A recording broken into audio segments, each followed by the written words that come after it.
Bienvenidos y bienvenidas a una nueva clase de la asignatura Economía y Desarrollo Humano Sostenible. Quien les habla es el profesor Brian Mendoza, sociólogo de profesión y máster en Gobernanza y Derechos Humanos. Vamos a analizar la introducción a esta temática de un concepto fundamental, no solamente para esta asignatura, sino en general para las ciencias sociales. Cada vez se hace más mandatorio comprender y conocer los principios de la economía debido a que no existen decisiones aisladas de ella, sino que en el mundo de lo social, en el mundo de lo humano, todas las decisiones que se toman, tanto en espacios que son espacios políticos o espacios sociales, también tiene sus efectos económicos. Y por lo tanto, ninguna decisión está aislada del mundo de lo económico, el mundo de los bienes y servicios, el mundo de la economía familiar, y por eso es sumamente importante abordar la temática de la economía. Y luego también abordaremos la economía relacionada con el desarrollo humano sostenible, que es una de las preguntas también básicas de incluso el origen de la economía, aunque pueda parecer que es algo novedoso. Las preguntas y el debate sobre la sostenibilidad de los recursos es un debate que precisamente se encuentra en el mismo sentido de la palabra economía. Lo veremos a continuación. Bien, comencemos con el origen de la palabra economía. Si bien hay un origen etimológico, que lo vamos a ver en unos segundos, lo importante de comprender la economía es que el ser humano, ¿sí?, desde el momento de su encuentro en la Tierra, se enfrenta, ¿sí?, a una situación bastante compleja. Y es que se tiene que lograr satisfacer las necesidades humanas, es decir, sobrevivir, pero no solamente eso, sino que también tiene necesidades que se van a ir construyendo. No solamente el alimento, el techo, la protección, la salud, ¿sí?, la socialización, sino que producto también de su desarrollo cultural y su desarrollo social, va generando también unas nuevas necesidades para garantizar no solamente su existencia, sino también su existencia digna, ¿sí?, sino también sentir que su vida le hace feliz y por lo tanto las necesidades no son 2, 3, 4 necesidades, sino que suele generarse una costumbre, ¿sí?, una tendencia a la creación de necesidades. Y por eso decimos que las necesidades humanas son ilimitadas, son muchísimas. Por ejemplo, en el día de hoy podríamos hablar de que hay necesidades como el transporte público, que si bien es cierto, no necesitamos tener transporte público para que nuestro organismo, en tanto un organismo vivo, sobreviva, es necesario en nuestras sociedades garantizar transporte público o transporte privado, de manera que podamos movilizarnos de un lugar a otro. Así que el transporte es una nueva necesidad, una necesidad de momento cultural, histórico, económico que tenemos. Y así un sinfín de necesidades nuevas que enfrenta la humanidad, que se suman a sus necesidades, sí, de existencia, pero también de desarrollo. Y frente a estas necesidades humanas, que en principio son ilimitadas, no solamente en conceptos, sino también en el número de seres humanos, somos muchísimos seres humanos, nos encontramos con que tenemos bienes o recursos limitados. Por lo tanto, es una acción humana, ¿sí?, de pensamiento, de cálculo, de organización social, el ver cómo vamos a lograr satisfacer necesidades ilimitadas frente a bienes y recursos limitados. Y esto no es algo que se dé de manera natural, sino que es el resultado de las acciones, decisiones y procesos de pensamiento y organización social del ser humano. Por lo tanto, y lo veremos más adelante, es un asunto social. Es un asunto social o un asunto humano. Bueno, la etimología de la palabra economía también nos va a dar algunas pistas de cuáles son sus objetivos. Tenemos que tiene dos partes, oikos y nomos, y oikos que viene de casa y nomos de administración o norma, ¿sí? Nomos, norma. Entonces, un poquito podríamos suponer que la economía, ¿sí?, es la administración de una casa, pero vamos mucho más allá de las necesidades de la familia. Es decir, que la economía se concentra en estudiar, en conocer la administración, ¿sí?, que es social de una casa, la administración de la base principal de la sociedad, que es la familia, comprendiendo que en esa familia, de manera tradicional, es donde se encuentran y se organizan las necesidades humanas. Entonces, cuando definimos de esa manera al concepto de economía, ¿sí?, de economos, nos encontramos con lo que les decía hace unos segundos. Es una ciencia social, porque estudia el comportamiento y las elecciones del ser humano entre bienes alternativos en un contexto de escasez de recursos. Es decir, sabiendo que hay escasez, pero no solamente escasez, comprendiendo que muchos de nuestros bienes, ¿sí?, muchos de nuestros bienes son bienes limitados, bienes que pueden no encontrarse de manera abundante, sino que además no se encuentran todos en el mismo lugar. Podemos conocer sociedades en donde se tienen mucha riqueza con respecto a algunos bienes, algunos recursos naturales, pero no otros. ¿Sí? Podríamos hablar de que en sociedades de la sierra, pues no se encuentran los recursos propios del mar que se encuentran en las costas, por ejemplo.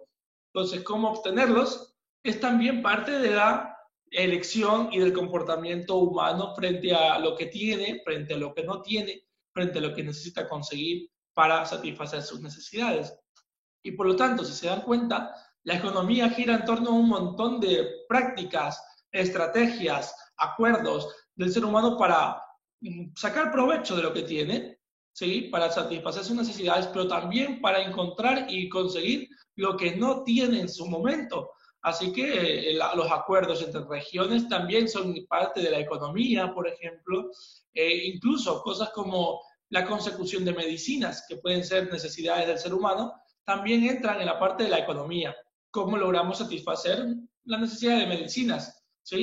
Y ahora entenderemos más adelante todas estas estrategias para conseguirlo. Por lo tanto, es una ciencia social que busca comprender cómo nos comportamos en un contexto determinado, que es siempre recursos que van disminuyendo y necesidades que siempre van aumentando. Por lo tanto, hay que hablar de dos tipos de bienes disponibles en la economía, que estos conceptos no son conceptos estáticos y por lo tanto vale la pena abordarlos desde una manera crítica.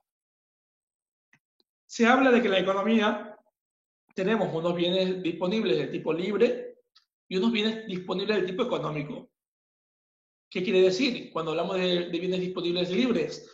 Pues bien, como su palabra lo indica, que se encuentran libres de uso de cualquier ser humano que se encuentre en un lugar determinado, quiere decir que no escasean, que son bienes ilimitados y por lo tanto, como no escasean, como no es difícil obtenerlos, ¿sí? Aquí decimos también, no son exclusivos, es decir, están al alcance de todos, ¿sí? No tienen un precio, por lo tanto el mercado no los ha comercializado. Es decir, no es que hay que pagar algo para obtenerlos. Hablemos de esto como, tenemos ahí un ejemplo, dice, es el aire, ¿sí? Pero hablemos de otro también, como es el salir a la calle, ¿sí?, la conversación, el habla, ¿sí? Son algunos bienes que tiene el ser humano con los que puede comunicarse, puede salir a la calle, encontrarse, y que no hay una regulación económica al respecto, porque son bienes que se encuentran de manera libre y no escasean, ¿sí? No es que se agotan. Y además es interesante ver la última definición de bienes libres, que es que no es rival. ¿A qué se refiere con que un bien no sea rival? Quiere decir que cuando yo consumo ese bien, ¿sí?, mi consumo no afecta la posibilidad de que otra persona también lo consuma. Y por lo tanto, no es un bien que haya que estar en disputa, un bien que debamos de una confrontación para definir quién se lo come. No es un pan en la mesa cuando somos dos personas y si yo me como el pan, la segunda persona no se lo come, sino que es algo que yo puedo consumir y el resto también sin problema. Y unos ejemplos clásicos, además del aire, era la tierra, ¿sí?, el agua, ¿sí?, hay un error, pero bueno, el agua, y aquí los pongo entre preguntas, porque precisamente lo que nos encontramos con el contexto actual es que incluso estos bienes que se suponían libres en su inicio han empezado a escasear. Y la tierra ya no es un bien libre, por ejemplo, puede ser considerado un bien libre en tanto es un derecho, en tanto se lo consigue de manera masiva aún, ¿sí?, en tanto que se usa para plantaciones, en tanto se puede comprar y eso no afecta a otros, pero ya no se encuentra totalmente libre en el sentido de que ya no están sin precio, por ejemplo. Y la tierra, en su escasez, en su repartición ya al momento de la humanidad, podríamos preguntarnos si sigue siendo un bien libre o si ya ha pasado a los otros, al otro tipo de bienes, a los bienes económicos. Igual el agua, ¿sí? Si bien el agua se encuentra en la lluvia, se encuentra de manera natural y la lluvia no se la vende, el agua de consumo, el agua incluso potable que usamos en nuestras casas, está así determinado a un precio. Por lo tanto, ya no podemos hablar de que el agua sea un bien totalmente libre, sino que puede ser que se haya pasado a la otra lista de los bienes económicos. ¿Y cuáles son estos bienes económicos? Principalmente son bienes que escasean, es decir, que se encuentran limitados, ¿sí? Como ciertos alimentos, como los autos, es decir, no se encuentran de manera natural ni son ilimitados, sino que hay en pocas cantidades. Y por lo tanto, la economía, el mercado los ha adoptado y les ha puesto un precio de manera que son excluyentes porque no está al alcance de cualquiera, sino que está al alcance de quien pueda pagar el precio definido en el mercado. E incluso este precio, lo veremos más adelante en otras clases, este precio se ajustará precisamente a cuántas personas pueden adquirirlo.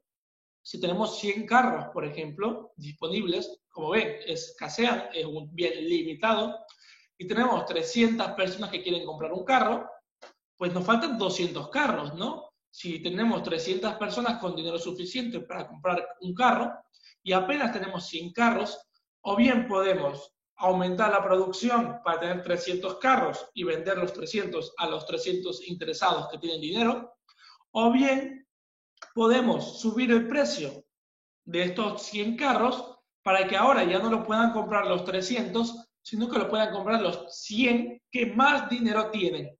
Y por lo tanto, sí son bienes económicos excluyentes porque hace una diferenciación entre quienes pueden costear el costo del bien y quienes no pueden. Por otro lado, son rivales, como les dije, cuando yo compro el carro, precisamente dejo a alguien más sin ese carro, porque ese bien se agota en el momento en el cual yo lo compro o lo consumo. Y por lo tanto, estos bienes son distribuidos en el mercado. El libro habla de la manera más eficiente y se refiere con eficiencia a este encuentro entre la oferta y la demanda. De que cuando mucha gente exige un bien y ese bien es alcanzable por todos, pero es un bien que no se encuentra de manera masiva, generalmente se ajusta el precio para que el bien solo sea adquirido por quienes pueden pagar un precio mayor. O a veces se calcula, se puede controlar quiénes pueden acceder a ese bien según sus necesidades imperativas. Bien, ¿qué significa que sea ciencia social? Vamos a analizar esto, porque el pensamiento económico ha existido siempre de alguna manera, ¿no? Diríamos, si es un reto para el ser humano sobrevivir y satisfacer sus necesidades con recursos limitados, la economía ha existido siempre, desde el momento en que existe el ser humano. Sí, pero como ciencia social puntualmente no es tan vieja, es un poco más reciente y es apenas del siglo XVIII, con Adam Smith.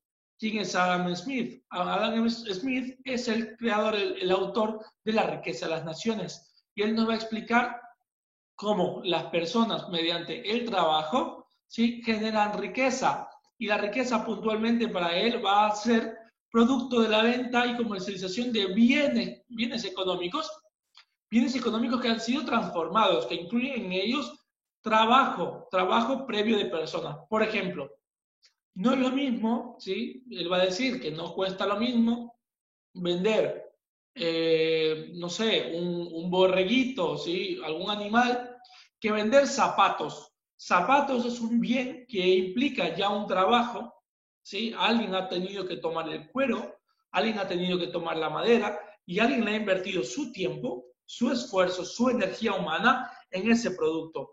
Por lo tanto, cuando se vende el zapato, no se vende únicamente el cuero, la madera y las cuerditas para las agujetas para los cordones. Se venden, además de los bienes naturales, se vende el esfuerzo humano. La riqueza de los seres humanos se encuentra precisamente en que vende productos que son transformados por la mano de obra humana.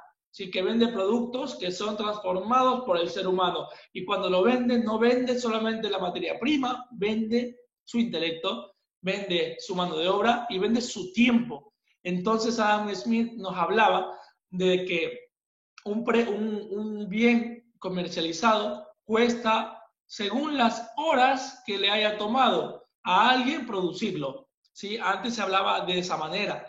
Por ejemplo, si a mí me implicaba construir una mesa 10 horas, ¿sí? Porque tenía que construirla con mis manos, con mis tiempos, con mis herramientas, pero una mesa de menor calidad duraba solamente en ser construida, en ser elaborada, producida 5 horas, la mesa de 10 horas tiene un precio mayor a la mesa de 5 horas, porque tiene mayor cantidad de esfuerzo humano, de trabajo humano en su producción.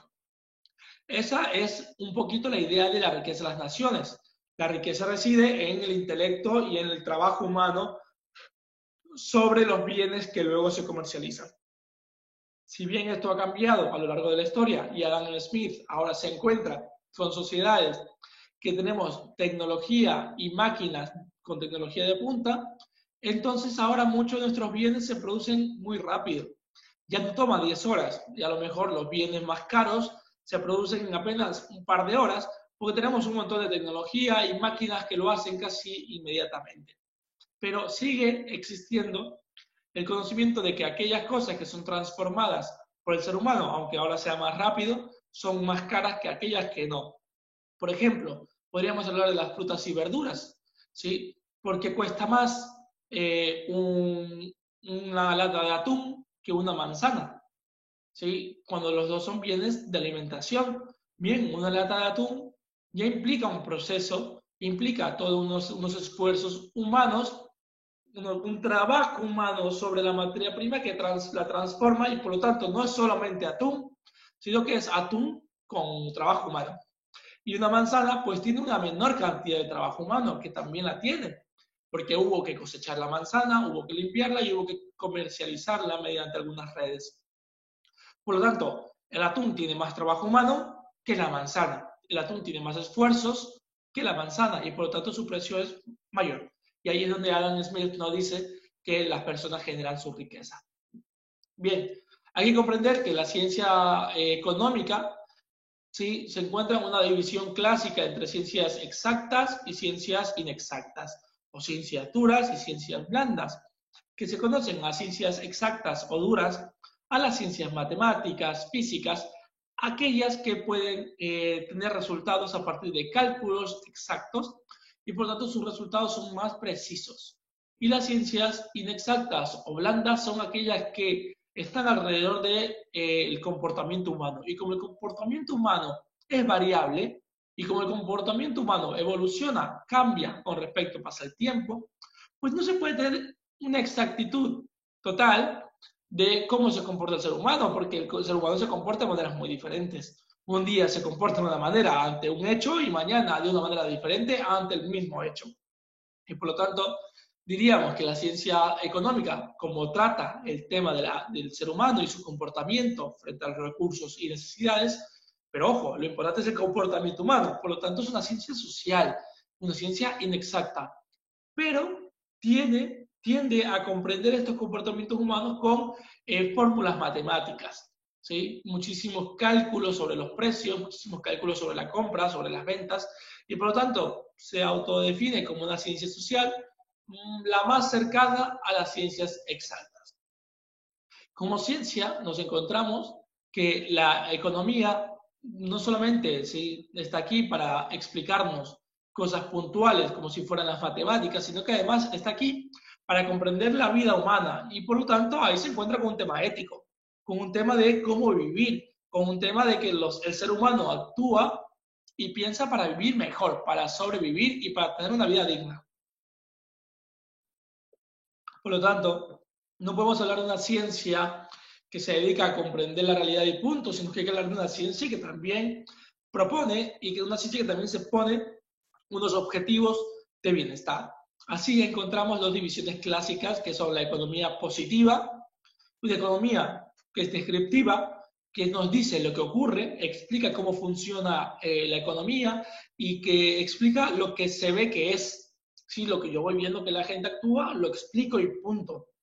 Tenemos ahí cosas como en la ciudad de Manta, ¿sí?, en el último año, las ventas por productos del mar aumentaron un 25%, comprendiendo que servicios del mar y producto de la pesca han subido su precio y por lo tanto no pudieron ser introducidos en mercados de bajo costo y por lo tanto muchas de las zonas periféricas de la ciudad no pudieron consumir el bien. El bien puntual son los productos del mar. Ahí yo estoy simplemente describiendo un comportamiento económico. Estoy describiendo que por como escaseó un poco el pescado, pues no se pudo tener unos precios bajos, sino que como había poquito y mucha gente queriendo consumirlo, pues subieron los precios y mucha gente pobre no adquirió el consumo, no pudo consumir pescado. Yo ahí no estoy hablando de si eso es lo correcto que hay que hacer, pero simplemente estoy describiendo. Y por lo tanto es una explicación de la economía positiva.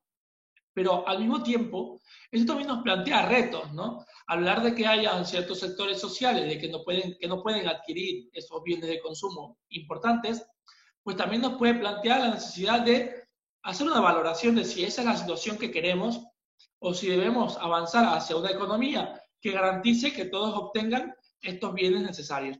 Y ahí es donde aparece el otro tipo de economía, que es la economía normativa. Es la que nos norma a partir de lo que debería ser. Y por lo tanto es un estudio que siempre busca emitir juicios de valor y éticos. Es decir, en la ciudad de Manta, durante el último año, esto es un ejemplo, durante el último año se redujo la producción de productos del mar debido a la escasez natural y por lo tanto muchas zonas de la ciudad se quedaron sin la posibilidad de consumir frente a la subida de precios de los productos del mar. Esto nos plantea la necesidad de profundizar, de mejorar las maneras de producir y de extraer recursos naturales para garantizar que hayan mercados de precios altos, pero también mercados de precios bajos y accesibles para que nuestras familias de la ciudad de Manta obtengan los nutrientes necesarios en su alimentación. Si se dan cuenta, ambas son explicaciones económicas, tanto la positiva porque nos plantea un panorama, pero también lo es la normativa, porque va definiendo las acciones políticas que se deben tomar para la economía, los retos de la economía, y de esto también se trata la ciencia social. Bien, una vez entendido esto, la economía ya hace algunas preguntas, ¿sí?, con respecto a la producción. Y tenemos que producir, como les dije, los bienes y los recursos son limitados, por lo tanto hay que definir qué es lo que va a producir una sociedad, qué es lo que tiene para producir, qué no puede producir. Y además de eso de qué producir, qué tanto va a producir, ¿no? Si lo va a producir todo, si lo va a explotar todo de una sola vez, o va a mantener una producción que le permita recuperarse a ese bien, como por ejemplo, ustedes deben conocer bastante bien la veda de cangrejo, ¿no? ¿Sí? Entonces, ahí nosotros nos encontramos con que sabemos y tenemos conocimiento de que es una especie que se agota muy rápido y que si no planificamos cómo la vamos a producir, podemos perderla incluso en el tiempo. Por lo tanto, se genera una veda para decir qué producir y en qué momentos. Relacionado con las otras preguntas, ¿no? ¿Cómo producir? Si vamos a producir de una manera artesanal, si vamos a producirlo de manera que cada individuo produzca una parte, o si lo vamos a producir en masa, ¿sí? Por medio de una empresa, por medio de maquinarias. Y esto también estará relacionado con la calidad del bien. Si es un bien numeroso, si es un bien bastante grande como la pesca, que tenemos un mar que nos da un recurso que al menos parecería ilimitado, pues podemos responder la pregunta de cómo producir con maquinarias, con empresas, ¿sí? Porque tenemos la capacidad de hacerlo y porque el bien natural también nos lo permite. ¿Dónde producir?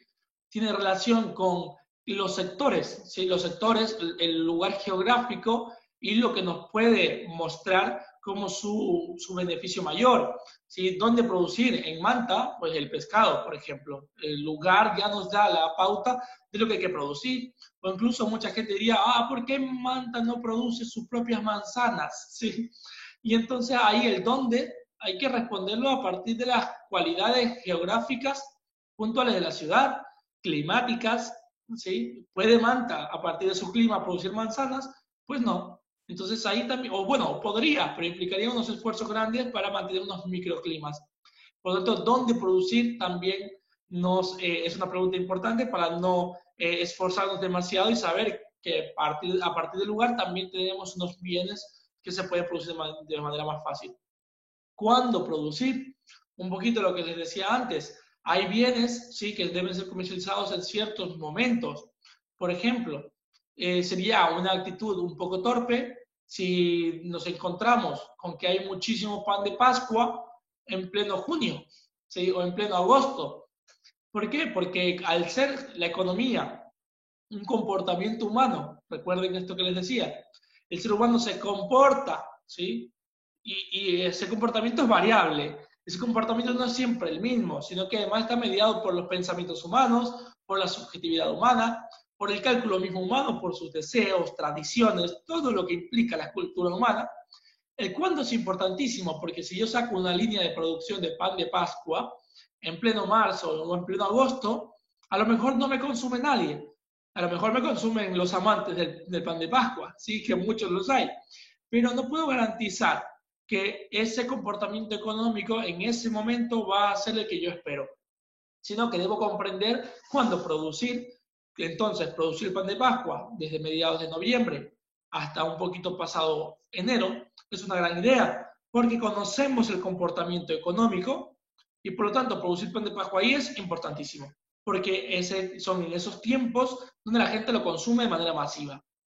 Lo mismo que hablaba sobre el cangrejo. La veda de cangrejo también nos plantea esto, ¿sí? No solamente cuándo en el sentido del comportamiento humano, sino también cuándo en el sentido de la sostenibilidad del recurso a largo plazo, cuándo permito que la gente consuma, produzca cangrejo, cuándo genero una pausa en la actividad económica, ¿sí? Para poder reactivar ese recurso natural.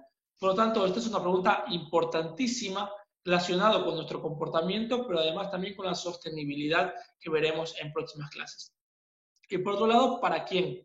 ¿Sí? Los productos, como son limitados, y hablamos ya de que los bienes económicos son bienes que están regulados por los precios, son bienes excluyentes, nos encontramos con que muchos de esos productos en la economía no son para todos, lastimosamente. Hay algunos que sí lo son porque se encuentran en mayor cantidad, como ciertas marcas de galletas, por ejemplo, ¿sí? Como ciertos bienes como el agua potable, si se produce para todos.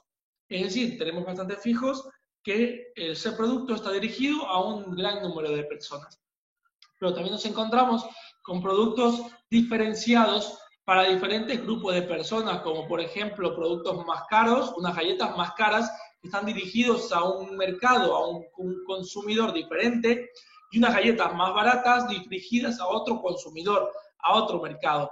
Entonces, esta es una pregunta no solamente que se hacen las empresas, sí, que mueven muchísimo la economía, sino también que se lo debe hacer desde el trabajo social y desde la política. El trabajador social es sobre todo un ente político y aquí hay que comprender que político no es aquel que gana la elección únicamente, sino que político también es aquel que ayuda en la toma de decisiones en la trayectoria, definiendo la trayectoria de un asunto. Y en este punto, el asunto económico. Quiere decir que cuando hablamos de para quién producir, debemos promover que se produzcan los recursos, los bienes necesarios, suficientes, para que todos vivan con dignidad. ¿Sí? Aquí hay una discusión entre la economía positiva y la economía normativa. Muchos dirían, los costos de producir una casa son costos muy altos y por lo tanto deben producirse casas ¿para quién? Para la gente que lo pueda pagar. Pero entonces excluimos a una gran parte de la población del acceso a una vivienda, que es un derecho. Y por lo tanto, aquí la economía normativa nos diría, no solamente que hay que producir casas para quienes puedan comprarlas, sino que además hay que producir casas mejores, casas baratas, casas que garanticen el acceso a la vivienda. Y entonces ahí entran un montón de decisiones políticas que incluso nos llevan a contextos como el ecuatoriano en ciertos años, en donde la casa como bien social era entregada, producida por el Estado para entregarla, ¿para quién? Para las personas de bajos recursos. Entonces, como se dan cuenta, siempre tenemos este encuentro, que es, yo no diría que es confrontativo, pero sí complementario entre la economía normativa y la economía positiva. Bien, ¿cómo se ha organizado la economía a través del tiempo? Tenemos tres principales, ¿sí? Que un poquito también los encontramos en la historia de la humanidad. El modelo tradicional, ¿sí? Que es un modelo en el cual más o menos dentro de las mismas comunidades y dentro de las familias se acostumbra un tipo de producción, un tipo de comportamiento económico. Esto puede ser de padres a hijos, por ejemplo, y eso se encuentra tanto en el campo como en la ciudad. Personas que sus padres son médicos y los hijos también lo son. De alguna manera son comportamientos tradicionales que siguen una rutina, que siguen un pasado familiar o comunitario. O cuando vamos a, tal vez en la parte de rural de Manabí y nos encontramos con que la tierra ha sido heredada, con que la finca es heredada y esa finca ha servido para que todos consumamos. El modelo tradicional, sobre todo en las partes rurales, nos ha permitido producir la tierra para satisfacer nuestras propias necesidades. Y por lo tanto es un modelo que nos ayuda muchísimo a la sobrevivencia de la especie, aunque no tenga, sí, una perspectiva de grandes ventas y no tenga una perspectiva de acumulación de riqueza. Otra es el mando, y esto sobre todo en sociedades más dictatoriales o en donde hay una autoridad que dirige los procesos de producción y entonces hay una sola persona que dice que se produce, que dice cuándo se produce, que responde a estas preguntitas que teníamos aquí. ¿Qué, cómo, dónde, para quién y cuándo? Sí, estas son bastante eficientes porque las decisiones se toman de manera directa y cumplen los objetivos puntuales de quien manda. No solamente dictatoriales, ¿sí? Que es como el ejemplo más extremo, pero también nosotros nos encontramos en algunas economías latinoamericanas con un poco de modelo de mando. ¿Por qué? Porque nuestras democracias son también democracias presidencialistas. Y esto quiere decir que el presidente también define qué área de la economía se va a impulsar y qué área de la economía no. O qué tipo de producción, como lo que les explicaba ahora sobre la vivienda. Se da un mando, una orden de producir viviendas accesibles para personas de bajos recursos. Y por último, un modelo de mercado, que esto quiere decir que no, nadie decide, ¿sí? Que nadie decide estas preguntas, nadie las responde, nadie puntualmente responde estas preguntas, sino que el mercado, ¿sí? Esto quiere decir las personas en su conjunto, tanto vayan necesitando cosas, vayan pidiéndolas en el mercado y tengan la capacidad de pagarlas, podrán más o menos dirigir el comportamiento económico. Un ejemplo, si muchas personas quieren manzanas y van al mercado a pedir manzanas, pues eso da el mensaje a los productores de que se requieren más manzanas y la próxima semana tendremos más manzanas, ¿sí? O estarán pensando en cómo producir más manzanas, o estarán pensando, tal vez si todo el mundo comienza a demandar y a pedir y a comprar los pocos panes de Pascua que hay en marzo, a lo mejor se cambia, ¿sí? El comportamiento económico y de ahora en adelante, como la gente se comportó de una manera en la cual consume en el mercado, exige consumir pan de Pascua todo el año, pues tendremos pan de Pascua todo el año después, porque ese cambio de comportamiento se expresó en un mercado, y un mercado que lo entiende, y un mercado que devuelve ese pedido, esa demanda, y lo convierte en oferta. Bien, la economía en la práctica. ¿Para qué nos sirve el conocimiento económico? Nos sirve en 6 espacios. En el espacio de la empresa creo que ha quedado bastante claro, porque la empresa precisamente, muchas de ellas se dedican a la venta de bienes y servicios y esto por lo tanto se hace en un espacio de un mercado en el cual la gente puede querer o no consumir algo y por lo tanto es necesario comprender ese comportamiento. En el sector público es fundamental, porque si bien las empresas se dedican a tratar de vender un producto, el sector público debe garantizar también el consumo para una vida digna, el consumo para que las personas puedan sobrevivir y puedan sobrevivir de manera correcta. Y por lo tanto, es necesario no solamente estar cercanos a la economía, sino saber su funcionamiento y poder dirigir. En el sector financiero, aquí hablamos de bancos, de préstamos, de todo lo que implique la inyección de dinero para consumo o para inversiones. Bancos, cooperativas de crédito y ahorros, son lo que el sector financiero, lo que a veces se dice como la sangre de las venas, ¿sí? Si bien la economía es un cuerpo, podríamos decir, o el mercado es un cuerpo, lo que corre por sus venas es el dinero lo que permite el intercambio, como medio de intercambio. No es el dinero lo importante del mercado, lo importante es el consumo, como les dije, lo importante es satisfacer las necesidades humanas frente a un contexto de recursos limitados. Pero la manera en la cual lo hacemos hoy en día es el uso del dinero, del papel moneda, es decir, de los dólares, de los sucres, de los bolívares, dependiendo del país en el que estemos, los euros. Y por tanto es necesario comprender que si, por ejemplo, se inyecta más dinero, la gente tendrá más dinero. Y si tiene más dinero, pues los precios, como les dije antes, si hay más gente con dinero, o bien podemos producir más para todos, o bien podemos subir los precios. Generalmente, cuando hay más dinero en una economía, los precios suben. Porque les dije yo antes, o produzco más, o produzco lo mismo con precios más altos. Lo que se llama ley de la oferta y la demanda. Ante más demanda y poca oferta, los precios suben.